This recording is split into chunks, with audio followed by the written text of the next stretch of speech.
everyone, and thanks for joining us for today's PSN Satria mission. My name is Ronnie Foreman, and today we'll be following Falcon 9 liftoff from Space Launch Complex 40 in Florida to take the Satria satellite to a geostationary transfer orbit. Although I'm joining you today from our headquarters in Hawthorne, California, our rocket and spacecraft, as you can see on your screen, are preparing for liftoff on the opposite side of the country. Right now, you're seeing a live view of our launch pad in Florida. As I mentioned earlier, our customer for this mission is PSN, which is an Indonesian company. If you're unfamiliar, Indonesia is located in Southeast Asia, surrounded by both the Indian and Pacific Ocean. It's also an archipelago, which means the country of Indonesia is comprised of more than 17,000 islands. Being an archipelagic country with mountainous topography means Indonesia is one of the world's most challenging territories for telecommunication infrastructure. Satellite-based telecommunication services remain the solution to reduce digital divide by connecting the challenging frontier and outermost areas with high-speed connectivity. Our payload today, Satria, will be a key part of Indonesia's digital infrastructure development with a 150 gigabits per second capacity supported by very high throughput satellite, or VHTS technology.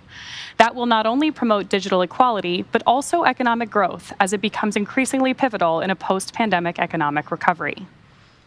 Now, at T-minus 9 minutes 34 seconds and counting, we're well into propellant loading on the vehicle today. Both the rocket and spacecraft are healthy, and weather is green. Of course, the range is also standing ready to support a liftoff of 6:21 p.m. Eastern Time. But if for some reason we don't launch today, we do have a backup opportunity tomorrow.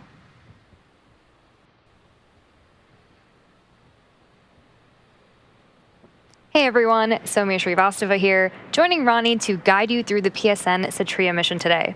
The rocket on your screen is Falcon 9 and gets its name from the Millennium Falcon from Star Wars and the 9 Merlin engines located at the very bottom of the vehicle. Standing at around 230 feet tall, Falcon 9 is loaded up with nearly 1 million pounds of fuel and liquid oxygen prior to liftoff and is able to transport payloads like today's satellite and people to various orbits in space. To top it off, Falcon 9 is also the world's first and only reusable orbital class rocket. The F9 rocket you see on screen is made up of 2 main stages. The first stage, or booster, which is the largest section towards the bottom, and the second stage, which will eventually take up our payload to its destination in space. You might be able to tell from the soot around the bottom that the first stage supporting today's launch has seen its fair share of space travel. That soot that you see all around the first stage is formed when the carbon-based fuel we use, RP1 kerosene, is burned.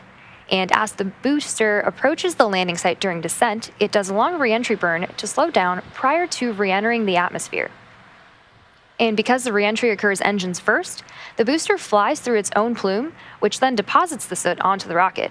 And if you watch the feed from the onboard camera during landing, you can see the soot sticking on the lens. Flying for a 12th time today, a few minutes after liftoff, we'll be attempting to recover the booster once again on our drone ship, a shortfall of Gravitas. And as mentioned, there are 9 M1D engines at the bottom of the booster that are used to accelerate the vehicle through the Earth's atmosphere. Moving up, the first and second stages are connected by the inner stage, which has pneumatic pushers that allow stage separation during flight. The inner stage also houses the Merlin vacuum, or MVAC engine, that's connected to the second stage. The Merlin engines at the bottom of the first stage and the MVAC are nearly identical, except the MVAC engine has a larger nozzle that allows the second stage to perform better in the vacuum of space. And we'll probably have some really great views of the MVAC and planet Earth after liftoff, so stay tuned for those. And at the very top, we have the payload fairing. The fairing's job is to protect the payload from aerothermal loads, heating, and contamination during ascent. Much like our first stage, we recover most fairing halves and use them again on future launches. The fairing halves supporting today's mission are also flight-proven, with one half flying for its 7th time and the other its 9th. Once we reach the vacuum of space, the fairing halves will separate and we'll attempt to recover them again using our recovery vessel, Doug. Now, with liftoff in about 6.5 minutes from now, let's learn a little bit more about the mission at hand.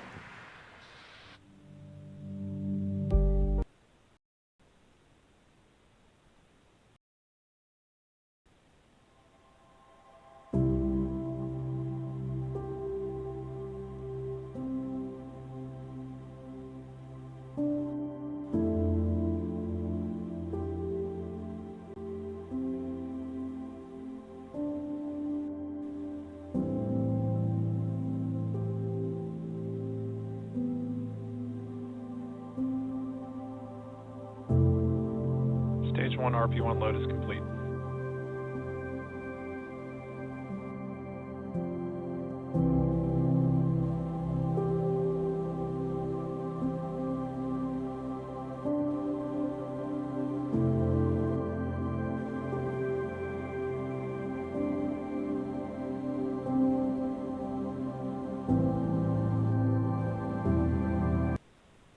Launch actually marks SpaceX's 240th overall mission and our 128th mission from the launch pad on your screen.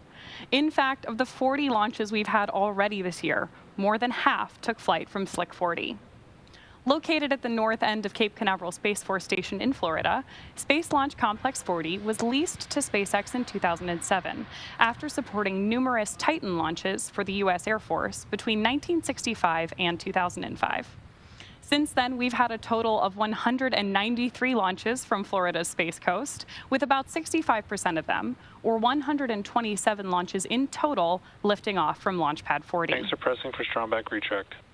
SpaceX is planning on building a crew tower at Slick 40 as well to be able to launch future crew and cargo from this launch pad, in addition to 39A, which is bringing us another step closer to making humanity multiplanetary. Now at about 4.5 minutes to go until liftoff, we should begin to see that Strongback retract in progress. there's the call out for that strongback Thanks for pressing for retract, strongback and you can start to see the TE clamp arms opening up around the base of the fairing.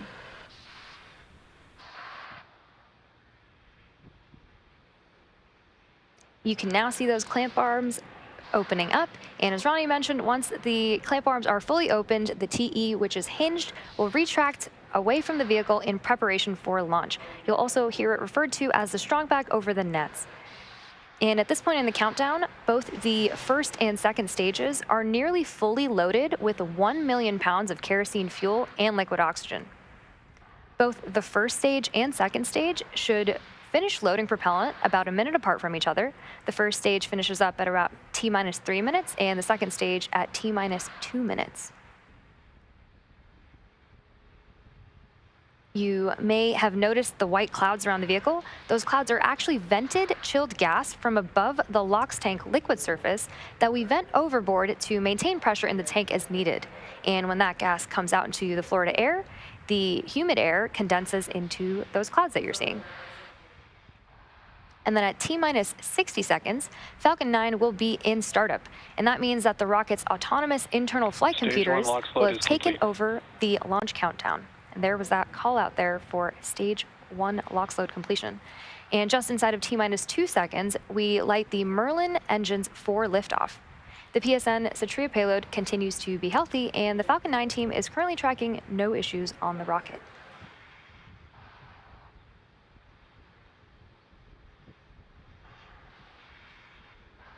So again, the next major milestone we are tracking is final LOX load completion, at which point Falcon 9 will be fully loaded with both fuel and oxidizer.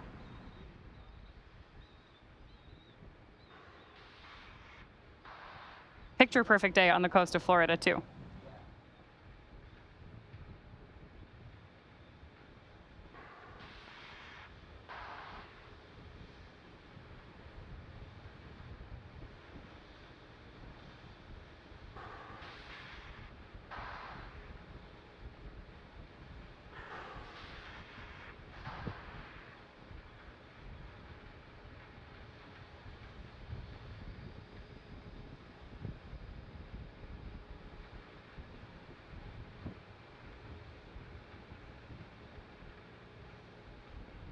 Stage 2 LOX load is complete.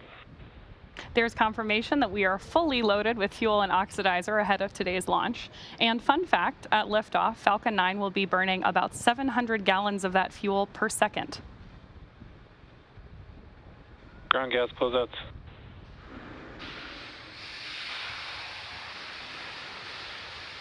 As some of you mentioned earlier, that white cloud that you see venting away from the rocket is totally normal and nothing to worry about.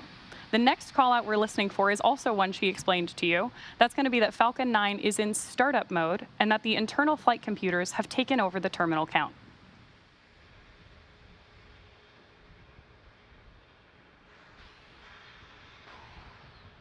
Falcon 9 is in startup. The final milestone we're listening for on the nets is the call out from the launch director that we are go for launch.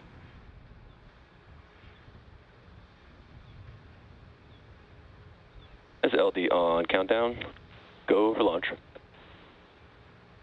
There you hear it. We are just over 30 seconds from liftoff, and all systems are go for the launch of Falcon 9 and the Satria payload. Go Falcon 9, go PSN. T minus 30 seconds.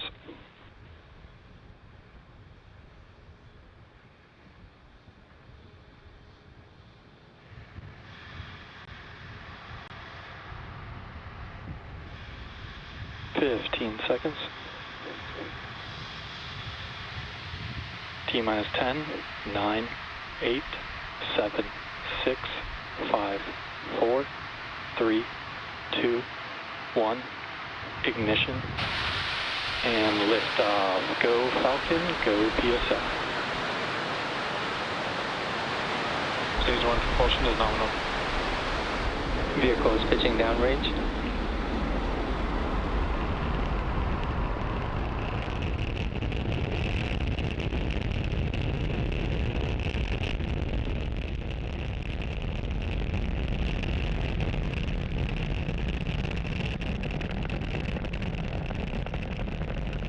That incredible view means that Falcon 9 has successfully lifted off from pad 40. And right now we are throttling down to prepare for max Q in about 30 seconds. As you may have heard us explain before, this is the period of highest aerodynamic pressure on the vehicle. Power and telemetry nominal. That's because at this point, we are seeing the greatest difference in dynamic pressure, which is increasing with the rocket's speed, and ambient static pressure, which is decreasing as we move up through the Earth's atmosphere. Vehicle is supersonic. With that call out, we know that Falcon 9 is moving faster than the speed of sound.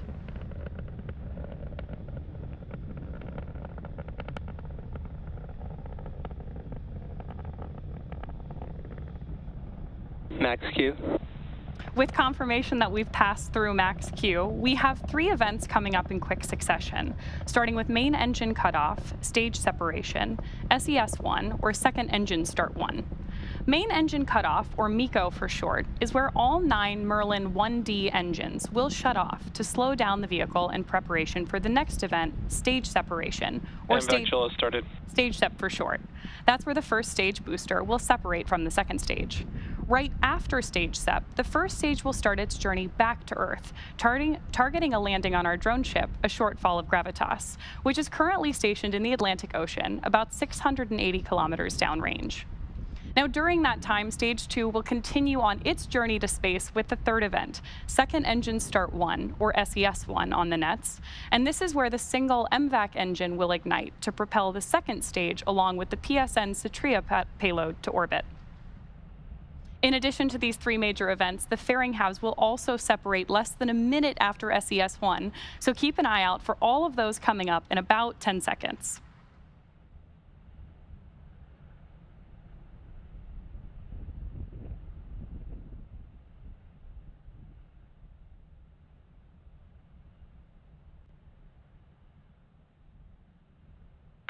Main engine cutoff. Stage separation confirmed.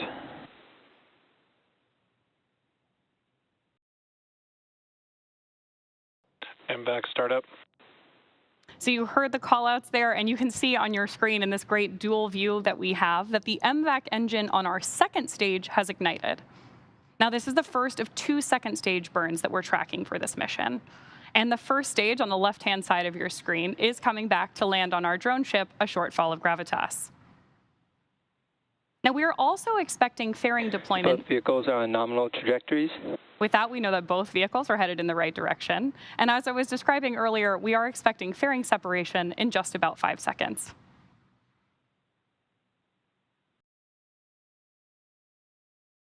Fairing separation confirmed. As some of you mentioned earlier, reusability is part of our secret sauce here at SpaceX. So with that confirmation of fairing separation, we know that both of those are coming home again. The first, or one of them is flying Acquisition of signal Bermuda. for the 7th time and the other for its 9th.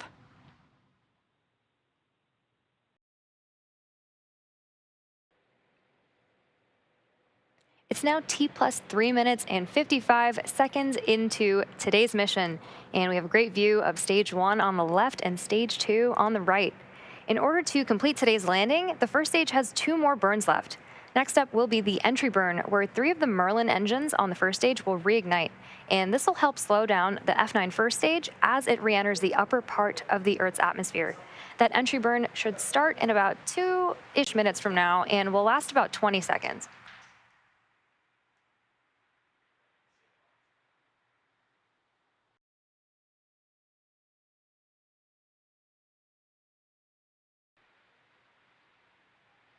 You can see 2 of the 4 hypersonic grid fins that are positioned near the base of the interstage on the booster. And stage 1 is currently using nothing but the grid fins for steering as it's returning back to Earth.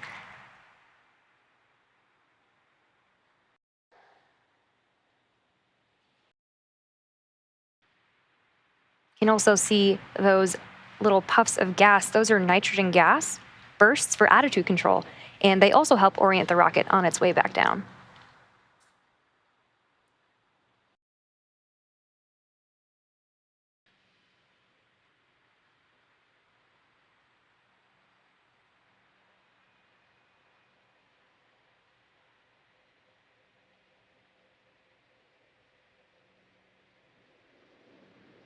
And some really awesome views of planet Earth behind stage 2. And again, that entry burn on the first stage coming up in about a minute.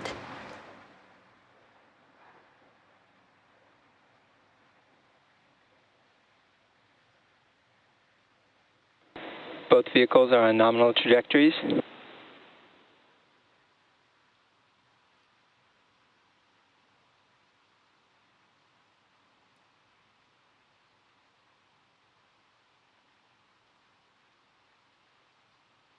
Like I promised, we have great views of Earth behind MVAC and behind the first stage as it's coming back down to Earth.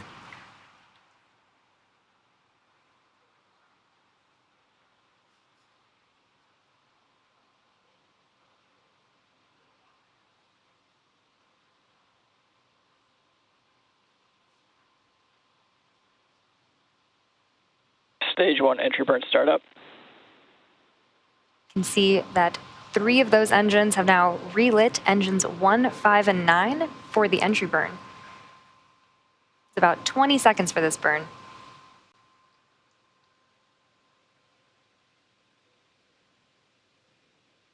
Stage 1 entry burn shutdown.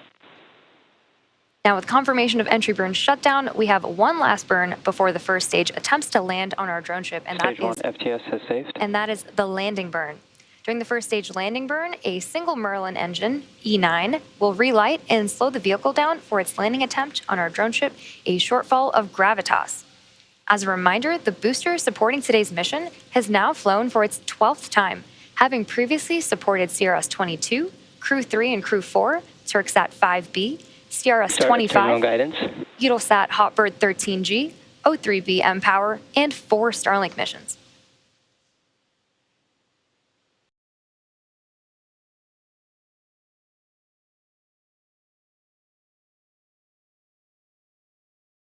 Will also be coming up on SECO-1 or second engine cutoff 1 in about 30 seconds from now.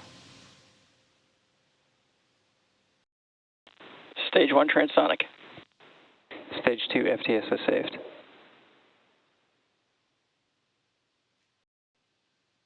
can see that MVAC continuing to glow bright orange until SECO-1.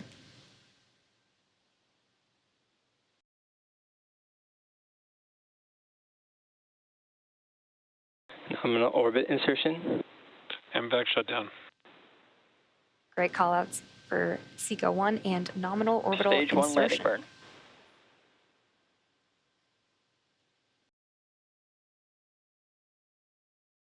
Expected loss of signal, Cape Canaveral. There's that view of landing burn. Stage 1 landing leg deploy.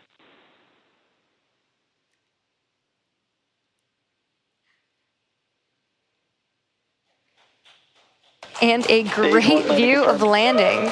This landing marks the 12th successful landing for this particular booster and marks our 201st overall successful recovery of an orbital class rocket. In addition to landing with confirmation of successful second engine cutoff and good orbit, we are going into a coast phase up until the second relight of our MVAC engine on the second stage, which will be followed by payload deploy.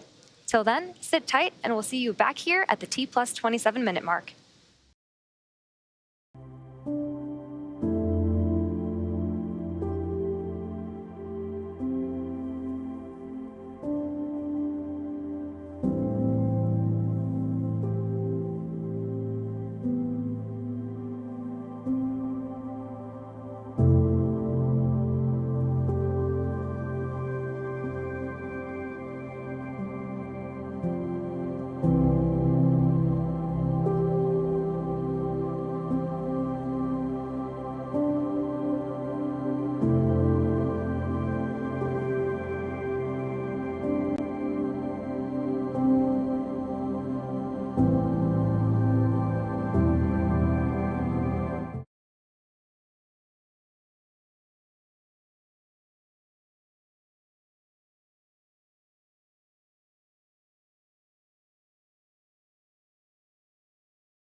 Joining us, liftoff occurred at 6:21 p.m. Eastern Time from Space Launch Complex 40 in Cape Canaveral, Florida.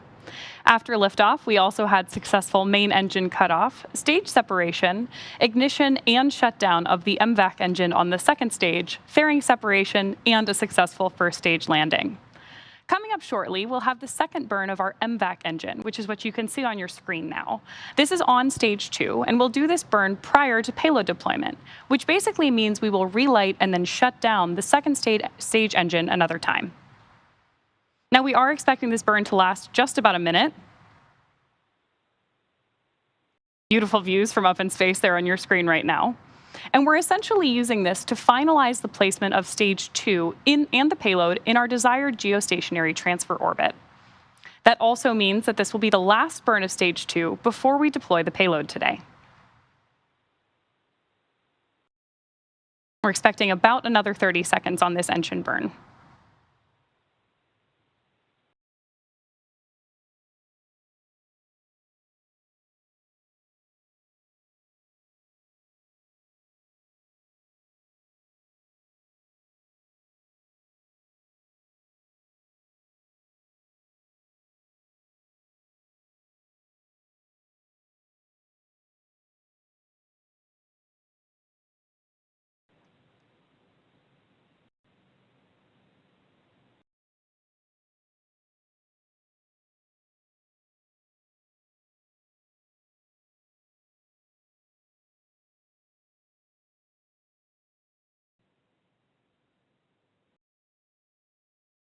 Should have had second engine. Nominal orbit insertion. And there you hear, we've had second engine cutoff and nominal orbital insertion.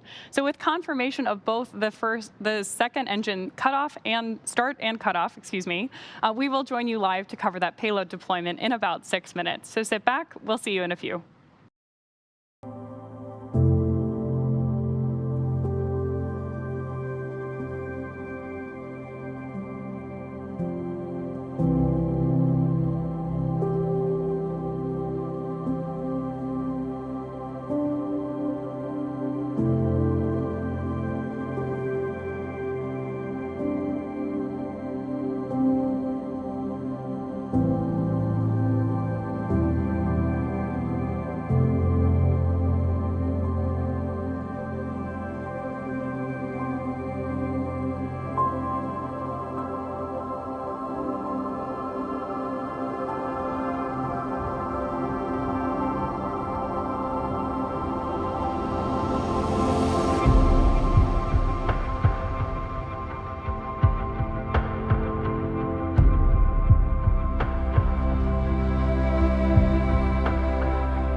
Maldives.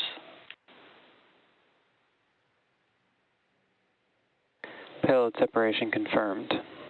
And there you can see on your screen the payload drifting away from our stage 2. We had successful deployment of the PSN Satria payload. And with that confirmation, we will bring today's webcast to a close. Today's mission marked SpaceX's 240th overall mission to date and 41st mission of this year. We'd really like to thank our customer PSN for entrusting us with today's mission and all of you for joining us. We'd also like to wish everyone a wonderful Father's Day, and we'll see you next time.